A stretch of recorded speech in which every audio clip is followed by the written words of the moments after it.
सदगुरुदेव भगवान की जय, श्री मौनी बाबा भगवान की जय। साहब, छोटी सी ज़िंदगी है, कब यहाँ से पत्ता कट जाए कहना बड़ा कठिन है। इसलिए जब तक प्रभु ने मुझे यहाँ बख्शा है, तन मन धन से उनका स्मरण करना चाहिए, गुणगान करना चाहिए, अपने अच्छे कर्मों को करना चाहिए। लेकिन आदमी जो है दूसरे को नीचा दिखाने में ही अपने आयु को खपा देता है। वो अपने होशो हवास में नहीं रहता कि मेरा क्या होगा, वो दूसरे का कैसे नुकसान हो जाए उसी के चक्कर में परेशान हो जाता है। इससे सावधान रहने की ज़रूरत है। मुझे हरि की चर्चा करनी चाहिए, उनका स्मरण करना चाहिए, उनका भजन करना चाहिए, लेकिन ऐसा कहाँ हो रहा है। आप देखिए, प्रभु के चरित्रों का वर्णन किया जाता है, संतों के चरित्रों का वर्णन किया जाता है, लेकिन कुछ लोग ही सुन पाते हैं। दुर्भाग्य है, गुरुदेव के ही इतने विशाल सदस्य हैं, उसमें से बहुत कम लोग सुनना पसंद करते हैं। जबकि संत भगवान के स्वरूप होते हैं, उससे हमारा पाप नष्ट होता है। जब हम अपने आप को प्रभु में समर्पण कर देते हैं, सरेंडर कर देते हैं उनके सामने, तो निश्चित रूप से वो रास्ता दिखाते हैं। चलना न चलना ये मेरे ऊपर निर्भर करता है कि मैं क्या चाहता हूँ। महाराज, एक चोर यूं ही चोरी नहीं करता। जब चोरी करने का प्रयास वो करता है तो आप देखिए, जो बैठे हुए ब्रह्म हैं, जो हर घट घट के वासी हैं, वो रोकते हैं। वो एक बार अपना कदम जरूर पीछे खींच लेता है कि अच्छी बात नहीं, लेकिन फिर भी उसकी लत है, न जाने हो सकता है उसकी मजबूरी रही हो, उसमें दलदल में वो फंस जाता है, अपने आप को बर्बाद कर डालता है। साहब, समय निकाल के कहते हैं ना, एक घड़ी आधो में पुनियाद, तुलसी संगत साधु की हरै कोटि अपराध। इसलिए प्रभु का स्मरण अवश्य करना चाहिए। कथा वार्ता जहाँ हो रहा है सुनना चाहिए, मनन करना चाहिए। लेकिन इससे हम देख रहे हैं कि जितने संत महात्मा लोग प्रयास कर रहे हैं कि लोग धर्म के नज़दीक आवें, उतने दूरियां बढ़ती जा रही हैं। हम सभी को गला काट स्पर्धा से दूर रहना चाहिए। स्पर्धा स्वस्थ हो तो बड़ी अच्छी बात है। देखिए, एक कथा है इसी के बारे में कि प्रभु कैसे भक्तों का मदद करते हैं। भक्त समझे न समझे वो उसके ऊपर निर्भर करता है। गुरु सदानंद शिष्यों को समझा रहे थे कि कण कण में प्रभु का वास है, उसका अंश हम सभी में है। इसलिए प्रभु को सदैव अपने साथ समझते हुए निर्भय होकर जीवन व्यतीत करना चाहिए। एक शिष्य केतन जब शाम के समय अपने गांव की ओर चला तो आंधी तूफान बहुत जोर से था। उसे नदी पार कर जाना था।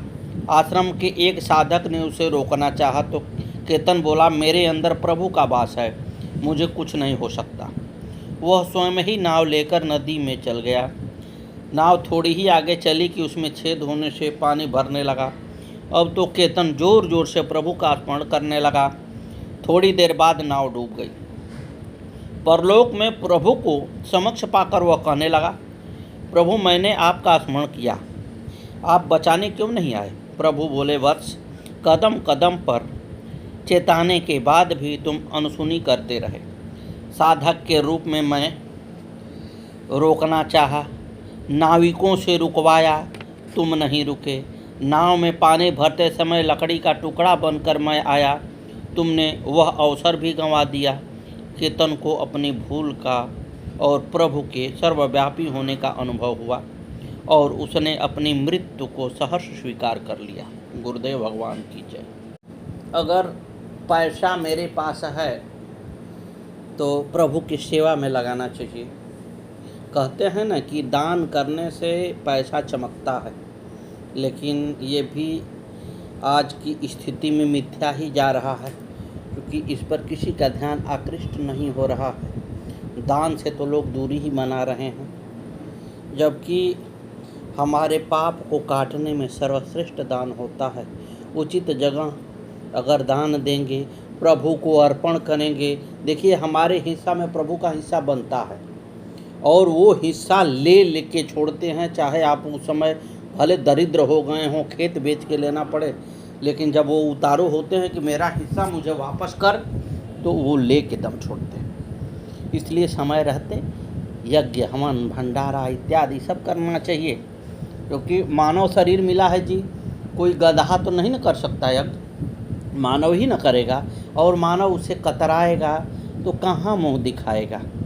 आइए संत भगवानों का वर्णन किया जाए। श्री कबीरदास जी की बुद्धि अत्यंत गंभीर थी और उनका हृदय प्रेमा भक्ति से सर्वथा परिपूर्ण एवं अति सरल था। उन्होंने भक्ति भाव को अपनाकर जाति पात में विवाद समझकर उसे बिल्कुल त्याग दिया था। इसी समय एक दिन आकाशवाणी हुई कि अपने शरीर में तिलक रमाओ, आचार्य श्री रामानंद को अपना गुरु बनाओ, गले में तुलसी माला धारण करो। यह सुनकर कबीरदास ने कहा कि मैं उनसे मंत्र दीक्षा कैसे लूँगा, ये मुझे मलक्ष मानकर मेरा मुख भी नहीं देखना चाहते। पुनः आकाशवाणी ने कहा, वे गंगा स्नान करने जाते हैं, उस समय मार्ग में अपने को उनके चरणों में डाल देना। नित्य प्रातःकाल ब्रह्म मुहूर्त में ध्यानमग्न प्रेमावेश से आप गंगा स्नान करने जाते थे। श्री कबीरदास जी गंगा घाट की सीढ़ी पर लेट गए। यथा समय से ही स्वामी जी पधारे। उनका श्री चरण कबीर जी के सिर पर पड़ गया। सहसा उनके मुख से निकला, राम राम कहो। श्री कबीरदास जी ने राम नाम को मंत्र दीक्षा के रूप में ग्रहण कर लिया। इस प्रकार आप श्री स्वामी जी के शिष्य बनकर घर को चले आए। श्री कबीरदास जी ने वहीं किया जैसा कि आकाशवाणी ने कहा था, अर्थात अपने शरीर पर रामानंदीय द्वादश तिलक लगाया और गले में तुलसी कंठी पहन ली। अपने लड़के का साधु भेष देखकर एवं उसे रात दिन राम नाम जपते देखकर माता ने इसे बड़ा उत्पात माना और बड़ा हल्ला मचाने लगी कि मेरे लड़के को किसी ने हिंदू बाबा जी बना दिया। धीरे धीरे यह बात श्री रामानंद जी के पास तक पहुंच गई। फिर किसी ने आकर यह भी बताया कि जब कोई उससे पूछता है कि तुम किसके शिष्य बन गए हो, तब वह आपका ही नाम लेता है। यह सुनकर स्वामी जी ने आज्ञा दी कि उसे पकड़कर मेरे पास ले आओ। आज्ञानुसार लोग कबीरदास जी को बुला लाए। पर्दे के पीछे बैठकर स्वामी जी ने पूछा, हमने तुमको कब शिष्य बनाया? तब कबीरदास जी ने गंगा घाट की सब घटना स्मरण कराई और बोले, श्री राम नाम की महामंत्र है, यह बात सभी शास्त्रों में लिखा है, वही प्रदान कर आपने मुझे शिष्य बनाया। यह सुनकर श्री स्वामी जी अति प्रसन्न हुए और पर्दा खोलकर बाहर आए तथा कबीरदास जी को छाती से लगाकर बोले, वत्स तुम्हारा सिद्धांत सत्य है, श्री राम नाम को ही हृदय में धारण करो। श्री कबीरदास जी जीवन निर्वहन के लिए ताने बाने के कपड़ा बुनते थे, किंतु उनके हृदय में श्री राम जी का नाम और रूप मंडराता करता था। वे कपड़ा उतना ही बुनते थे जिससे कि परिवार का खर्च चल जाए। एक बार बाजार में कपड़ा बेचने के लिए आप खड़े थे कि एक साधु आपके पास आकर बोला कि मुझे कपड़ा दीजिए, मेरे पास पहनने के लिए कुछ नहीं है। तब आप उसे आधा थान फाड़ कर देने लगे तो उसने कहा, इस आधे थान से मेरा काम नहीं चलेगा। श्री कबीरदास जी ने कहा, यदि पूरा थान लेने का निश्चय आपने अपने मन में किया है तो लीजिए, या पूरा थान ले लीजिए। कबीरदास जी के घर पर उनकी स्त्री लोई, माता नीमा, पुत्र कमाल और पुत्री कमाली ये सभी रास्ता देख रहे थे। घर में भोजन सामग्री का अभाव था, अतः सभी भूखे थे। कपड़ा बेचकर मूल धन से सूत और मुनाफे से सामान खरीद कर आता था, उसी से निर्वहन होता था। दूसरे दिन के लिए कुछ बचता ही न था। श्री कबीरदास जी ने विचार किया कि घर में सभी भूखे होंगे, खाली हाथ चल कर क्या करूं। वे बाजार में ही इधर उधर कहीं छिप गए। घर को क्या लेकर जाते, पूरा थान का थान तो दान कर दिए। भगवान घटघट वासी। श्री कबीरदास जी के सच्चे भक्तिभाव को जानकर और घर के लोगों को दुखी देखकर वे व्यापारी केशव बंजारे का रूप धारण कर बैलों के ऊपर बहुत सा आवश्यक सामान लाद लाए। सब सामान उन्होंने कबीरदास के घर में रख दिया और कहा, यह सामान सुविधा के लिए है, इससे आराम से निर्वहन करो। 3 दिन बाद भी जब श्री कबीरदास जी लौट कर घर नहीं आए, तब 2-4 आदमी गए और ढूंढ कर उन्हें लिवा लाए।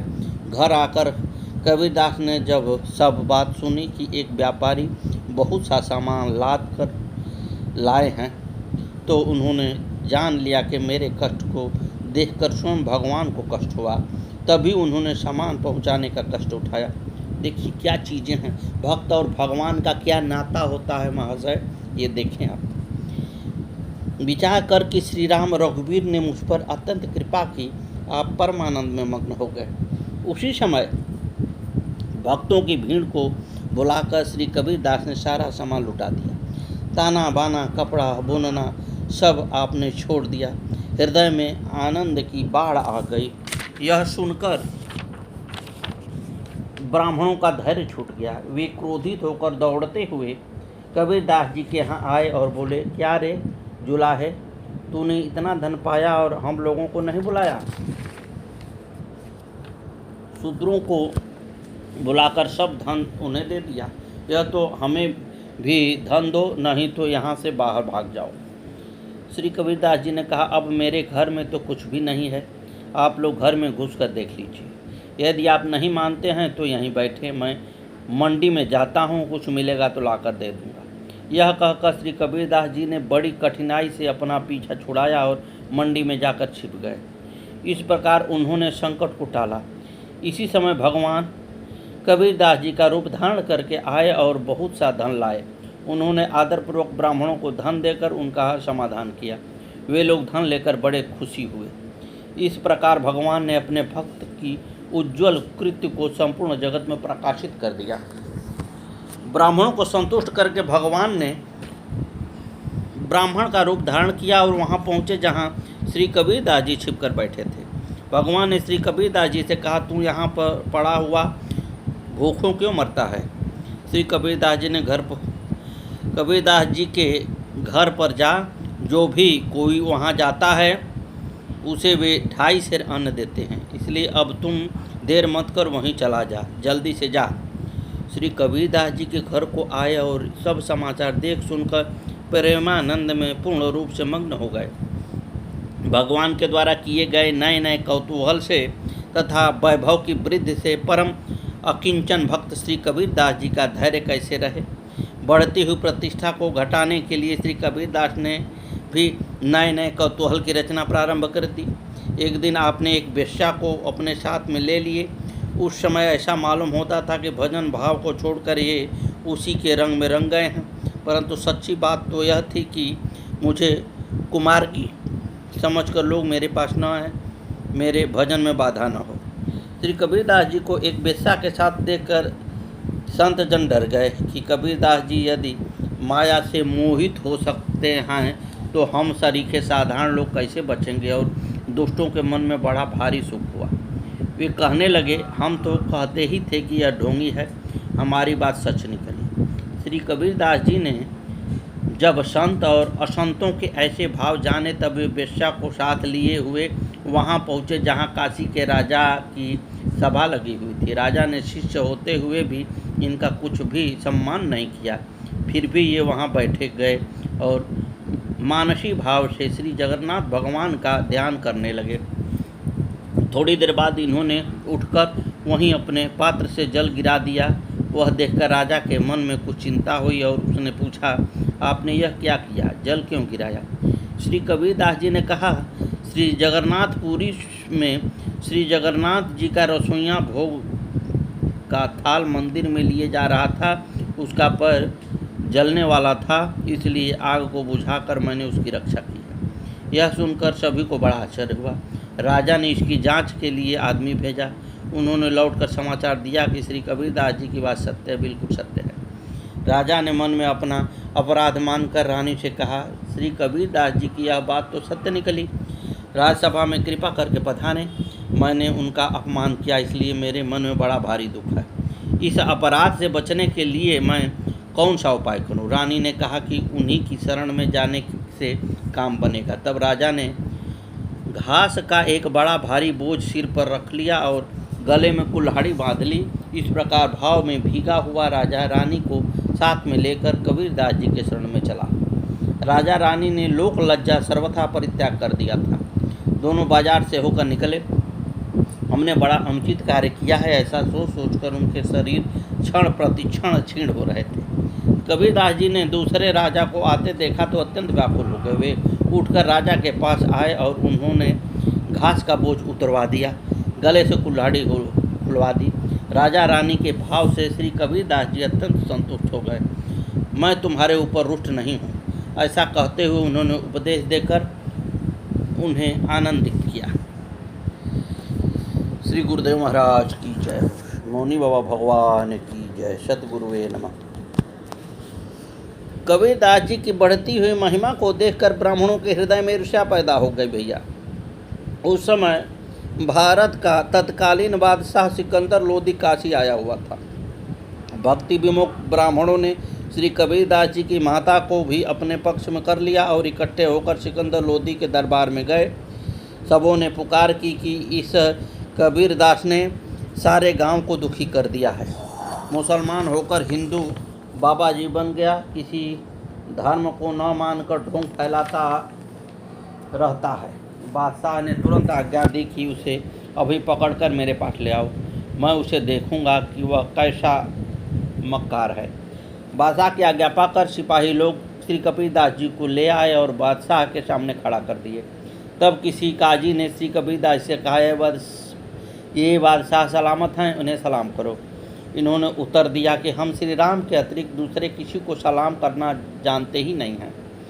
श्री कबीरदास जी की बातें सुनकर बादशाह ने इन्हें लोहे की जंजीर में बंधवा कर गंगा जी की धार में डुबा दिया, परंतु ये जीवित ही रहे। लोहे की जंजीर न जाने कहाँ गई। ये गंगा जी की धार से निकलकर तट पर खड़े हो गए।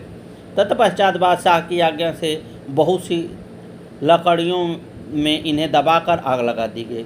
उस समय नया आश्चर्य हुआ। सभी लकड़ियां जलकर भस्म हो गई और इनका शरीर इस प्रकार चमकने लगा जिसे देखकर तपे हुए सोने की चमक भी लज्जित हो जाए। जब यह उपाय भी व्यर्थ हो गया तो एक मतवाली हाथी लाकर उसे उसके ऊपर छपटाया गया, परंतु लाख प्रयत्न करने पर भी हाथी श्री कबीरदास जी के पास नहीं आया। बड़ी जोर से चिघाड़ कर वह दूर भाग जाता था। इनके समीप में हाथी के न आने का कारण यह था कि स्वयं श्री राम जी सिंहासन का रूप धारण कर श्री कबीरदास जी के आगे बैठे थे।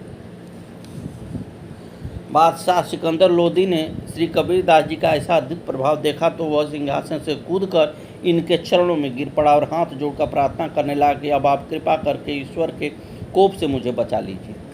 श्री कबीरदास जी ने कहा, आप कभी भी किसी साधु संत के ऊपर ऐसा गजब न करना। बादशाह ने कहा, प्रभो, गांव देश तथा अनेक सुख सुविधाओं के सभी सामान जो आप चाहें वह मैं आपको दूंगा। तब आपने उत्तर दिया, हम तो केवल श्री राम जी को चाहते हैं और उन्हीं को अष्टप्रहर जपते हैं। दूसरे किसी धन से हमें कुछ भी प्रयोजन नहीं है। इस प्रकार बादशाह से सम्मानित होकर आप अपने घर चले आए। कबीरदास जी की विजय से वे विरोधी ब्राह्मण लोग अत्यंत लज्जित हुए। साधुओं साप दिलाकर इन्हें परास्त करने के विचार से उन्होंने अपने में से 4 ब्राह्मणों को सुंदर बैरागी साधुओं के बीच में बनाए। उन चारों को चारों दिशाओं में भेज दिया। वे लोग दूर दूर तक गांव में साधुओं के स्थानों और नामों को कुछ पूछ कर सब जगह सबको न्योता दे आए कि अमुक दिन श्री कबीरदास जी के यहाँ भंडारा है, वस्त्र और दक्षिणा का भी प्रबंध है, आप पधारें। भंडारा सुनकर अनगणित साधु संत कबीरदास जी के यहाँ आए। तब आप घर से अलग कहीं दूर जाकर छिप गए। अपने भक्त की प्रतिष्ठा रखने के लिए भगवान स्वयं कबीरदास जी का रूप धारण करके आ गए और भंडारे का प्रबंध करने लगे। बड़ी बड़ी पंगतें बैठ गई। अब कबीरदास जी भी आकर इन्हीं में मिल गए। भगवान ने खिला पिलाकर और दान सम्मान से सभी साधु संतों को तथा कबीरदास जी को भी अच्छी प्रकार से प्रसन्न कर दिया। गुरुदेव भगवान की जय। आगे की कथा कल। महाराज, ये होता है संतों की महिमा। ये कथा का सार चीज़ बताई जा रही है। जिसको पकड़ना है साहब वो पकड़ ले, जिसको भटकना है साहब भटके, हम क्या कर सकते हैं। मार्गदर्शन कराना मेरा कर्तव्य है, लेकिन बहुत से लोगों को अगर कटु लगता है तो क्षमा करें, हम क्या करें। सद्गुरुदेव भगवान की जय।